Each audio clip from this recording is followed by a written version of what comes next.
मुल्क सूरत तबारकल्लज़ी बियदिल मुल्क व अला कुल्लि शैइन क़दीर।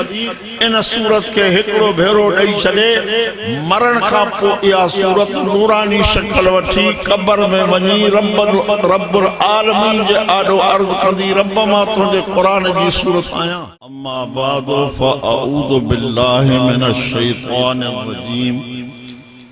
बिस्मिल्लाहिर रहमानिर रहीम।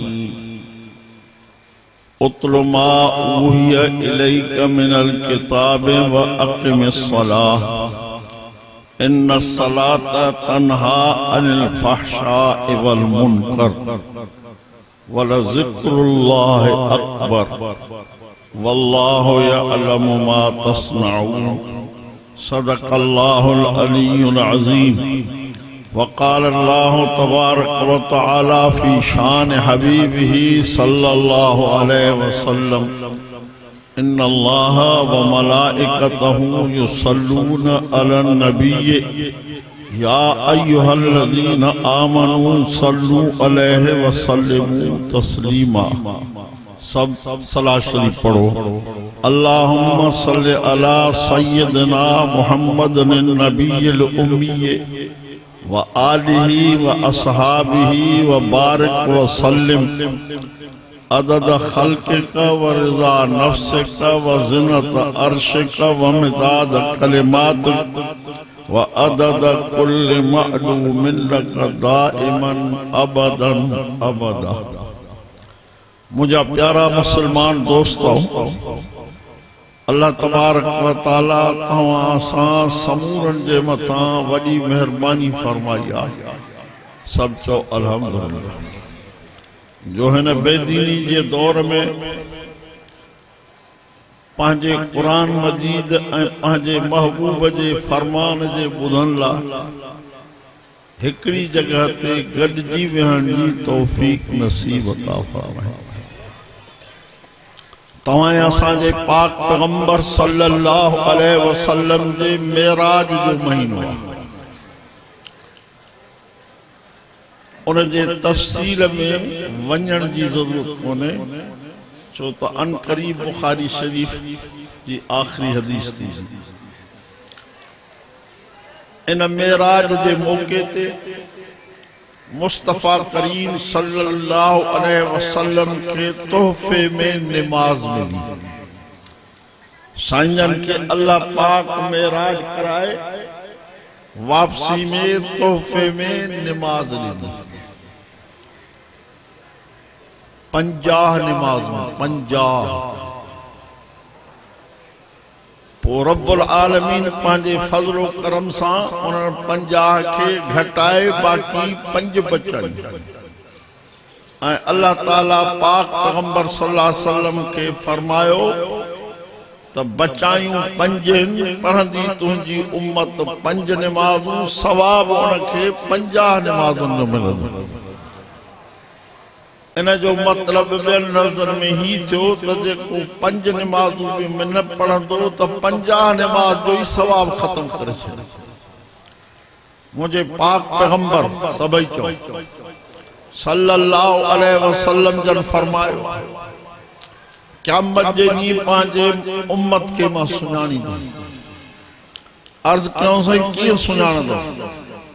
फरमायो मुंहिंजो उम्मती सही अक़ीदा रखी अल्लाह जे बानन जा पूरा हक अदा करे 5 वक्त नमाज पढ़े, क़यामत जे ॾींहुं उथंदो उन जा 5 ई उज़वा 24 जे चंड वांगुरु चमकंदा। मां पंहिंजे उन उम्मती खे हौज़े कौसर ते वठी ईंदुमि, जंहिंजो पाणी खीर खां अछो हूंदो, माखीअ खां मिठो हूंदो। हिकिड़ो ढुक पियंदो त 50,000 वरे ताईं उनखे उञ न लॻंदी। ॿिए पासे नो हबीब करीम सवा लख नबियनि जे सरदार फरमायो, जॾहिं मुंहिंजो उम्मती निमाज़ी क़ब्र में पहुचंदो, अल्लाह पाक उन जे लाइ क़ब्र एॾी कुशादी कंदो जेसि ताईं नज़र ओसि ताईं क़ब्र। मलाइक सगोरा जॾहिं उन खां 3 सुवाल करण ईंदा, मर रब्बुका मन नबियुका मा दीनुका, तो उन वक्त उनके कब्र में सिज नजर इए ईंदो जन ट्रिप पहरी आहे। वो उन्हनि मलाइकनि खे चवंदो त दाऊनी सल्ली मांखे छॾियो त मां ट्रिप पहरी जी नमाज़ पढ़ां। छो त महबूब करीम फरमायो जहां मुंहिंजो उम्मती ट्रिप पहरी जी नमाज़ न पढ़ी हथ सां तीली हणी पंहिंजी सॼी मिल्कत साड़े तबाह बर्बाद करे छॾियईं तां करे छॾियो त मां नमाज़ पढ़ां। कुरान करीम में अल्लाह सही फरमायो हाफ़िज़ू अला सलवात व सलातिल वुस्ता व क़ूमू लिल्लाहि क़ानितीन। समूरन नमाज़न जी हिफ़ाज़त कयो पर ख़ास करे ट्रिप पहरी जी नमाज़ जी हिफ़ाज़त घणी कयो। सवा लख नबियनि जे सरदार फरमायो वो मलाइकनि समूरन खे जॾहिं चवंदो त छॾियो त मां ट्रिप पहरी पढ़ां त अल्लाह ताला मलाइकनि खे चवंदो त इन मुंहिंजे बाने खे जन्नत जी दरी खोले ॾियो, जन्नत जो बिस्तरो विछाए ॾियोसि। ऐलान थींदो नुम का नौमतल उरूस, मुंहिंजा बाना निंड कर जे शादीअ वारी राति ख़ुशी मूं निंड कई है। ॿिए पासे हबीब करीम फरमायो जेको मुंहिंजो उम्मती नमाज़ नथो पढ़े बेनिमाज़ी थी करे मरी थो वञे कब्र में जॾहिं पहुचे थो त कब्र जा ॿई पासा उनखे एतिरो ज़ोर ॾियनि था जो उन जूं पासियूं हिक ॿिए में घिरी थियूं वञनि। मुस्तफ़ा फरमायो सल्लल्लाहु अलैहि वसल्लम जेकॾहिं तव्हां उन जूं दाऊं ॿुधो त तव्हां बेहोश थी वञो। उन खां जॾहिं इहे टे सुवाल थियनि था मन रब्बुक मन नबियुक मा दीनुक तो जवाब में चो तो ला अदरी मां त ॼाण ई कोन था छा था चओ मूंखे ख़बर ई कोन्हे। पोइ उन जे मथां अल्लाह हिकिड़ो मलाइक मुक़रर थो करे जंहिंजे हथ में लोहो हथोड़ो आहे। फरमायो त एॾो ताक़त ऐं ज़हरीलो आहे जेकॾहिं जबल ते हणिजे त सार तुराबा जबल बि मिटी थी वञे। 24 कलाक न सज़ा मिले। तव्हांजे साम्हूं मां हिकिड़ी आयत पढ़ी 21 सिपारे जी उनमें अल्लाह ताला मुंड में पंहिंजे महबूब खे फरमायो तो मुंहिंजा महबूब कुरान जी तिलावत कर ऐं नमाज़ पढ़। सवा लख नबियनि जे सरदार खे अल्लाह हुकुम थो करे त कुरान जी तिलावत कर ऐं नमाज़ पढ़। मुंहिंजे पाक पैगंबर सभई चो सल्लल्लाहु अलैहि वसल्लम साईं जन फरमायो अल जन्नतो तश्ताक़ु इला अरबात नफर। जन्नत के चैन किस्मन जे माण्हुनि जे ॾिसण जो शौक़ आहे। पहिरियों कुरान जेको कुरान करीम जी तिलावत थो करे कुरान करीम जो दौर थो करे जन्नत के शौक़ आहे त मां इन खे ॾिसां। इन मां तव्हां सम्झो त कुरान करीम जी तिलावत अल्लाह खे केॾी वणे थी। ॿी हदीस पाक में मुस्तफ़ा करीम फरमाया मन शगलहुल कुरान अन ज़िक्री व मसअलती अतैतहु अफज़ल मा ओत साइलिन औ खमा क़ाल। पाक पैगंबर पंहिंजे पाक ज़ुबान सां फरमाया मुंहिंजो उम्मती जेको कुरान करीम जे तिलावत में रुधल आहे मुंहिंजो ॿियो ज़िक्र नथो करे हथ खणी मां का सुवाल भी नथो करे वेठो तो कुरान पढ़े।